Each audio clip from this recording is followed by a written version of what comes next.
What's up guys, Jeremy here, and oh, problem, my fireplace isn't on. Boop. There you go. Who needs a fireplace in Hawaii, right? Anyway, what's up guys, I'm Jeremy.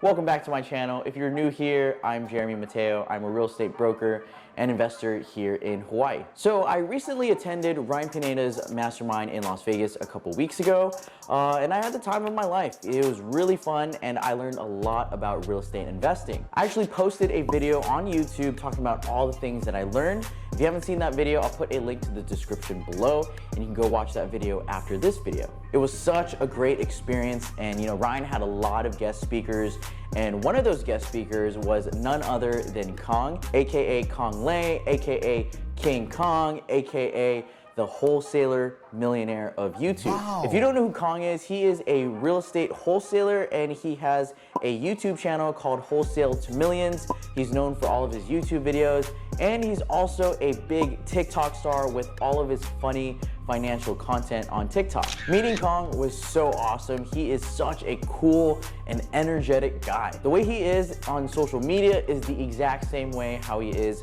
in real life. I went from knowing that, hey, I can make 28 G's, that's my first wholesale deal. I make 28 G's, I close on it in 15 days. I said, dude, if I can make 28 G's in 15 days, if I do 2 of those a month, 3 of those a month, dude.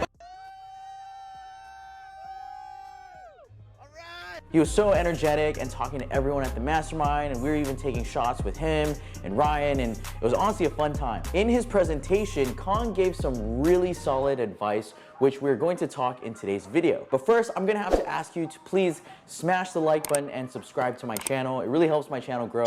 And while you're at it, go ahead and follow me on all my other social media platforms as well. Thanks. So during his presentation, Khang said there were 5 main things that you need to do in order to become successful in life. The first thing he said was you need to make a decision. You gotta make a decision. You gotta figure out what it is that you want to do in your life. The sooner you can figure it out, the better off you'll be. Because it's like getting in a car, and if you don't have a destination, you don't know where to go, what you gonna do? You're just gonna drive around in a circle, and you're just gonna waste lots of time. That really is step 1 into anyone's journey into becoming successful at anything. There are so many ways to become successful in life and with so many different jobs and careers. Even for real estate, there are so many different things to become successful. You can choose to do flipping, you can buy rental properties, do Airbnb, you could do wholesaling, but whatever it is that you want to do, you need to make a decision and just do it. For some people, they find their calling in life naturally, and for others, it takes some time. But whatever it is you want to do, you have to make a clear-cut decision and say, hey, this is what I'm going to do. I would like to add to that and say that, if it takes you a little longer in life to decide what you want to do, that is okay. For others, it might take some time to figure out yourself and figure out what you want to do. Don't compare your journey to someone else's journey. You have to just be patient, but also be active in trying to figure out what you want to do. I know some people, in life that they're pursuing one career and then they didn't like it and they, decide to switch careers. When you compare that journey to someone else who has been on the same path for years, then, of course, they are going to be ahead of you compared to your journey. So you don't want to do that. And as I was saying before, you have to be patient, but you also have to be active in trying to figure out what you want to do. Don't just sit and wait around doing nothing. Like Khang said, the sooner you figure it out, the better off you'll be. All right, number 2 is find a mentor. Number 2 is you gotta find a mentor. Now, there's a lot of people on social media. Some people don't need the hands-on mentor, all right? But I knew that I needed.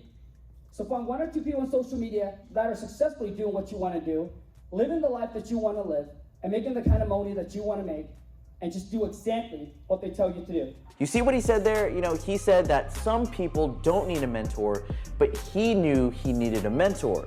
So find a mentor and, don't try to do everything yourself. I mean, you could, honestly, you don't have to find a mentor, but if you found a mentor, the speed of your growth will be way faster compared to if you didn't have a mentor. Wow. Now, I will say that if you do find a mentor, they could mentor you for free, or you might have to pay for that mentor. If it's free, awesome. Try to provide as much value as you can to them and try to get as much learning out of them as possible. After all, they're taking out the time out of their life and out of their business to teach you how to make money for free.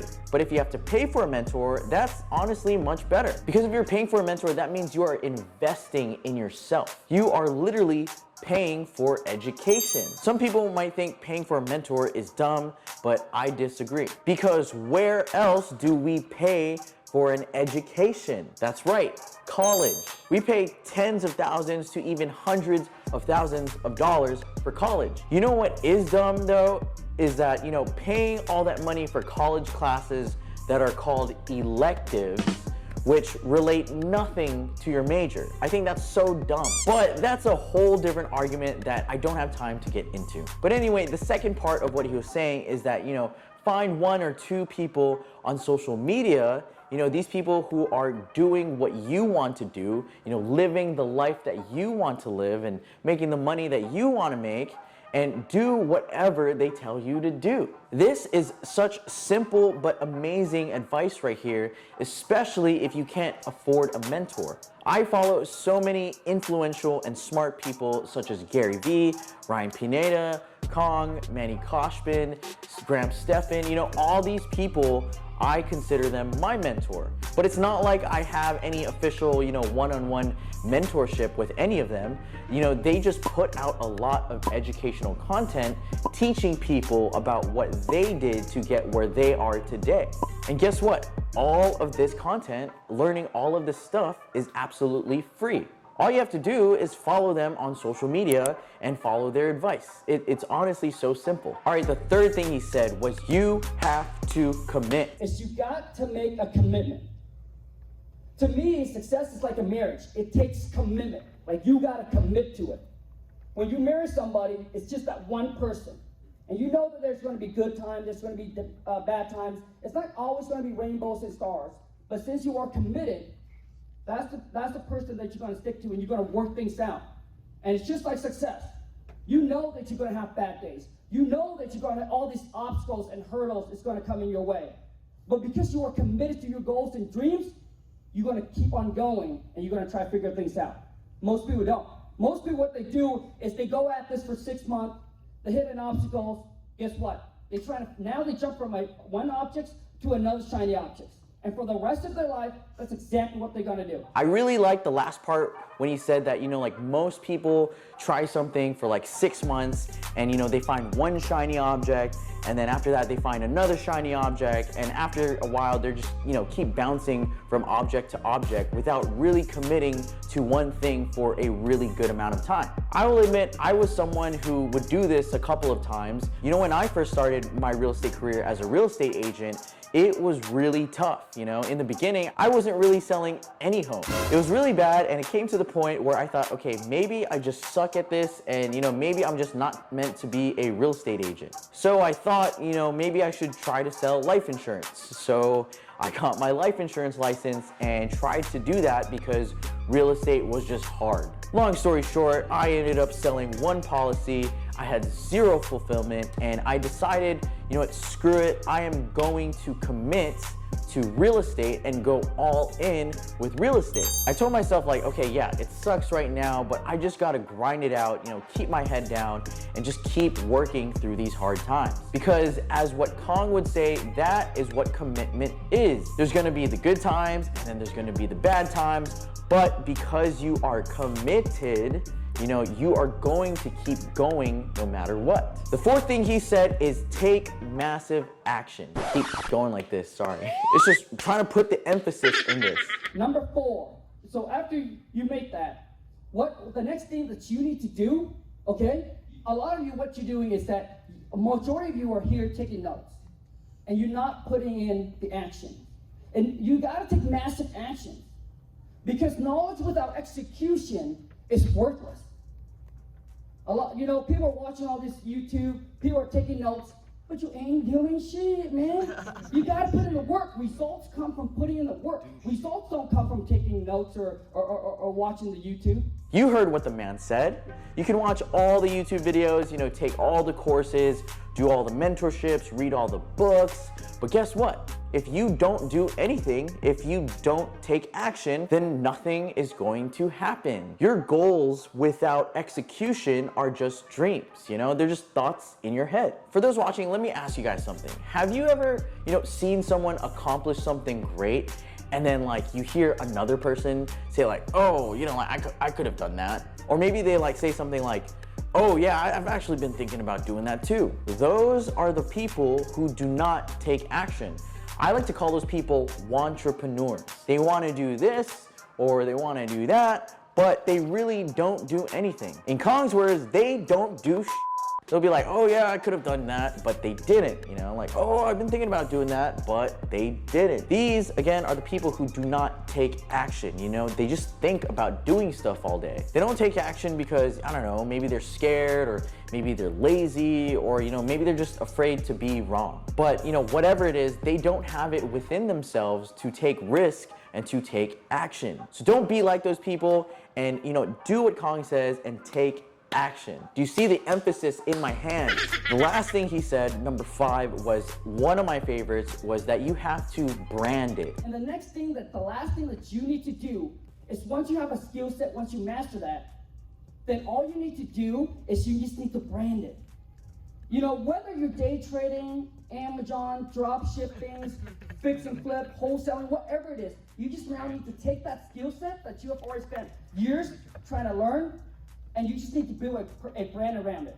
And those 5 steps is exactly what I did to now making about, I think we're doing around $365,000 a month.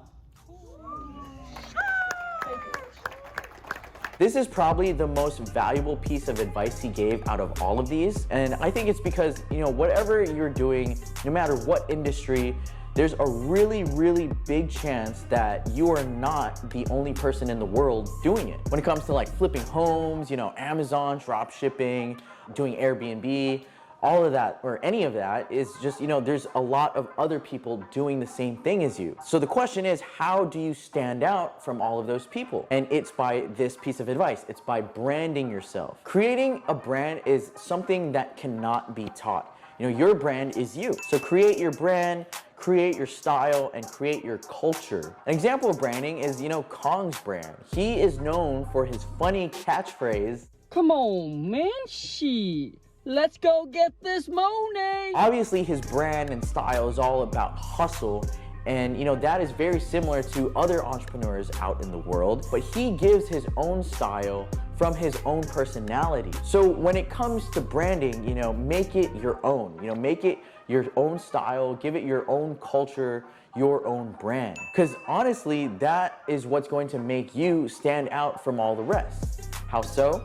Because there is no one else like you. Don't worry about, trying to be someone else or trying to be like someone else's style. There is only one you, and being you is what will make your brand special. So there you have it, guys. I hope you enjoyed this video. That was 5 pieces of advice from Khang about how to be successful in life, and I honestly thought it was really amazing. Honestly speaking, that was kind of, some basic advice that I already knew, but when someone who is making $365,000 a month is telling you this piece of advice, it kind of hits different. So if you guys got value from this video, and you want to watch more videos like this, please don't forget to like, subscribe to the channel. It really helps my channel grow. And thank you guys again for watching, and I'll see you next time.